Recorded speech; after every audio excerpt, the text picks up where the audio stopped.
Hello, good morning everyone. আমি shiny.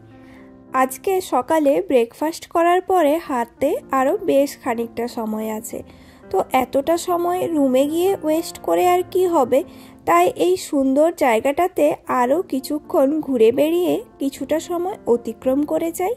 এই যে সান্টাক্লজ হলিডে ভিলেজের এন্ট্রি গেটের সামনে এখন আমি আছি, আর এই সবে সুন্দর একটা রোদ উঠেছে, আর এত সুন্দর সোনালি রোদ গায়ে মাখতে যে কি অসাধারণ সুন্দর লাগছে তা আর কি বলবো।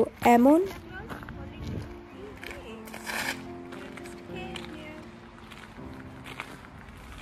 সকালে একটু রোদ উঠেছিল, বাট হঠাৎ করে কিছুক্ষণ পরে চারদিকটা মেঘলা হয়ে গেল। আজকে ওয়েদার রিপোর্টে দেখাচ্ছে রোভানিয়েমিতে খুব একটা বেশি সূর্য ওঠার সম্ভাবনা নেই। আজকের ওয়েদার এরম ডিম থাকবে, যার জন্যে এই জায়গাটাতে এলাম। এখানে রেনডিয়ার রাইড হয়, ওই যে রেনডিয়ারগুলোকে দাঁড় করানো রয়েছে আর সাথে সুন্দর তার গাড়ি। আর যেহেতু স্নো খুব একটা বেশি আশেপাশে দেখা যাচ্ছে না, তার জন্যে যারা রেনডিয়ার রাইড করান ওনারা পুরো রাস্তাটাতে স্নো বিছিয়ে দিচ্ছিলেন, যাতে দেখতে এবং রেনডিয়ারের হাঁটতে সুবিধা হয়। আর ওই যে ছোট ছোট যে বাংলো টাইপের ঘরগুলো করা আছে, ওগুলোতেই রেনডিয়াররা রাত্রেবেলায় থাকে, আর এনারাই রেনডিয়ার রাইডটা করান, যার জন্যে এই যে স্নোগুলো বিছিয়ে দিচ্ছিলেন। আর যেহেতু প্রচুর ঠান্ডা আছে এখানে, তাই আগুন জ্বালানোর ব্যবস্থা রয়েছে। রেনডিয়ার রাইড করতে সান্টাক্লজ ভিলেজে লাগে 60 ইউরো করে। এমনিতে অপশন আছে 2 থেকে 3টে, 25 মিনিটের একটা আছে আর 1 ঘন্টার একটা আছে। 25 মিনিটেরটা 60 ইউরো আর 1 ঘন্টার যেটা সেটা নেয় 80 ইউরো। এখানে এসে দাম আপনারা চেক করতে পারেন, অন্য টাইমে ভ্যারিও করতে পারে, তবে আমরা যখন গেছিলাম তখন এরমই ছিল। চাইলে আগের থেকে অনলাইনেও বুক করে রাখতে পারেন। ওখানে ঘোরা হয়ে যাওয়ার পর এই সুভেনিয়ার শপটাতে এলাম। রোভানিয়েমিতে এসেছি আর সুভেনিয়ার কিছু নিয়ে যাব না তা তো হতে পারে না। আর সুভেনিয়ারের মধ্যে পছন্দের একদম প্রথম তালিকায় থাকে ফ্রিজ ম্যাগনেট। প্রত্যেকটা জায়গা থেকে ফ্রিজ ম্যাগনেট তো অবশ্যই নেওয়া হয়, তবে যেহেতু এটা সান্টাক্লজ ভিলেজ, তাই ফ্রিজ ম্যাগনেটের সাথে সাথে বেশ কিছু কিউট কিউট জিনিসও চোখে পড়ছিল, যার মধ্যে এই সুন্দর সুন্দর টেডিগুলো বা ওই যে রোভানিয়েমি লেখা দেওয়াল হ্যাঙ্গিংটা বেশ নজর আকর্ষণ করছিল, তবে ওটা আর কেনা হয়নি। এখানে বেশ সুন্দর একটা ট্রে আছে, আর যার প্রাইস ছিল 34.90 ইউরো, মানে ভারতীয় টাকায় প্রায় 3200 টাকার মতো। ভাবা যায় এই প্লেটটার দাম 3200 টাকা। ও মাই গড।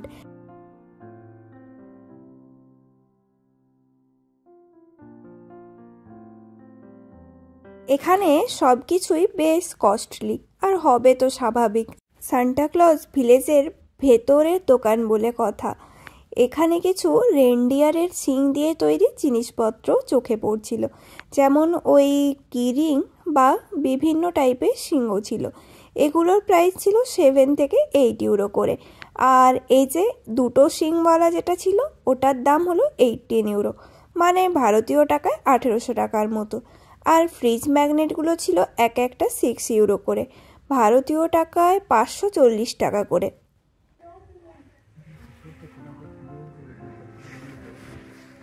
তারপর বেরিয়ে আমরা কোথায় যাব এখন? এখানে দেখলাম রেনডিয়ারের ফার দিয়ে কার্পেট করা আছে, আর যেগুলোর প্রাইস ছিল 129 ইউরো বাট 98 ইউরোতে দিচ্ছিল। অনেকটাই ছাড় দিচ্ছে, তবে তাও ওভার প্রাইসড। কিন্তু এগুলো আবার অনেকেই ঘরে রাখতে পছন্দ করে। আসলে এখানকার সুভেনিয়ার তো এই রেনডিয়ারই। আর এই রেনডিয়ারের টুপিটার দাম ছিল 350 ইউরো।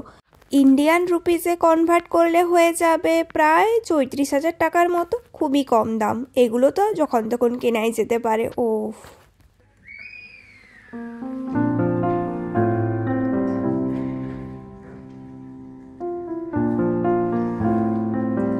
এখানে এসব উদ্ভট উদ্ভট দামগুলো দেখলে কি যে রাগ ধরে আর কি যে হয় কি বলবো। মানে মনে হয় এটা কেউ এত টাকা দিয়ে কেন কিনবে, কিনতেও পারে, আবার কি বলার আছে। চলুন বাবা বেরিয়ে যাই দোকান থেকে। পেরিয়ে যাওয়ার পরে দেখলাম বাইরেটাও বেশ সুন্দর, রেনডিয়ার আর ক্রিসমাস ট্রি দিয়ে সুন্দরভাবে সাজানো রয়েছে। এখানে প্রত্যেকটা জায়গায় অলি গলি যেখানেই যান সবই বেশ সুন্দরভাবে ডেকোরেট করা। এই যে এই সাইডটাতে রেনডিয়ারের মাথায় শিং দেখা যাচ্ছে না, আর শিংয়ের যা দাম দেখা যাবেই বা কেন।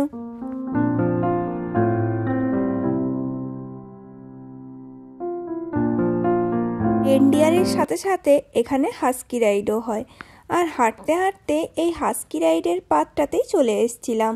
দেখলাম বেশ ভালোভাবে গার্ড করা আছে। হাস্কিরা আবার একটু রাগী হয়, তো যদি কোনোভাবে বেরোতে চায় তাই আটকানোর জন্যই এরম ব্যবস্থা।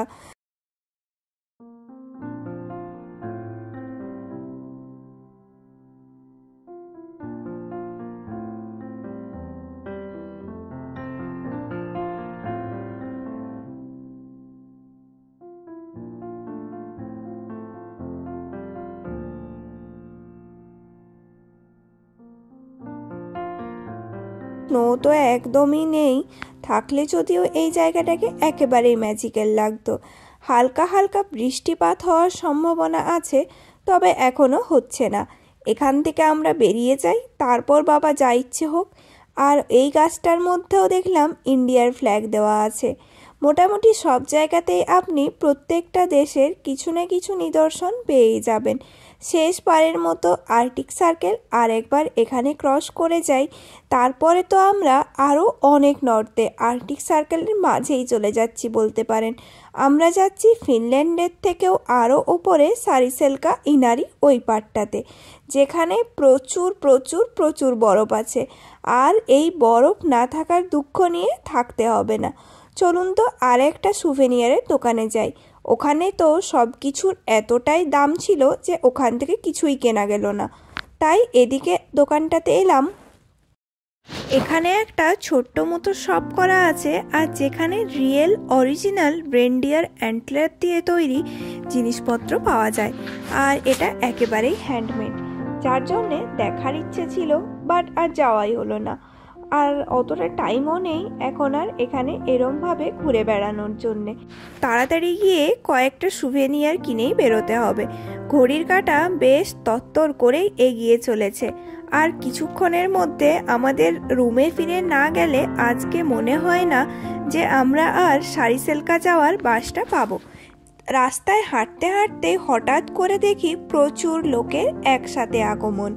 তারপরে সবাইকে একই রকমের ড্রেস পরে থাকতে দেখে বুঝলাম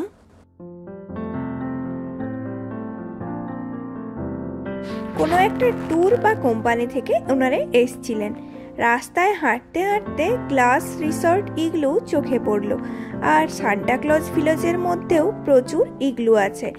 তবে আমি জানি না এই ইগলু থেকে কতটা নর্দার্ন লাইটস দেখা যাবে, কারণ আশেপাশে তো প্রচুর লাইট জ্বলে এখানে। তাই সান্টা ক্লজ ভিলেজ থেকে নর্দার্ন লাইটস দেখার চান্স খুব একটা আছে বলে তো মনে হয় না। তবে যদি কেউ চায় রোভানিয়েমিতে এসে ইগলুতে থাকবে, তাহলে সে অবশ্যই এক্সপিরিয়েন্স করতে পারে। আর এই ইগলুগুলো ছিল বেশ বড় বড়। নর্মাল যে অন্য জায়গায় ইনারিতে বা সারিসেলকাতে যে ইগলু আছে তার থেকে অনেকটাই বড়। আর এই বড় ইগলুগুলোতে দোতলা অবধি ছিল, মানে নিচের তলা আর ওপরের তলা।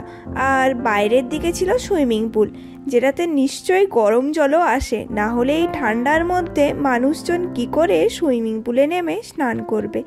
যাক, তাহলে আজকের এই সুন্দর দৃশ্য দেখতে দেখতেই আমার ভিডিওটা শেষ করছি। যদি আমার ভিডিও আপনাদের ভালো লাগে তাহলে প্লিজ লাইক কমেন্ট করতে ভুলবেন না। দেখা হবে পরের নতুন একটি ভিডিওতে।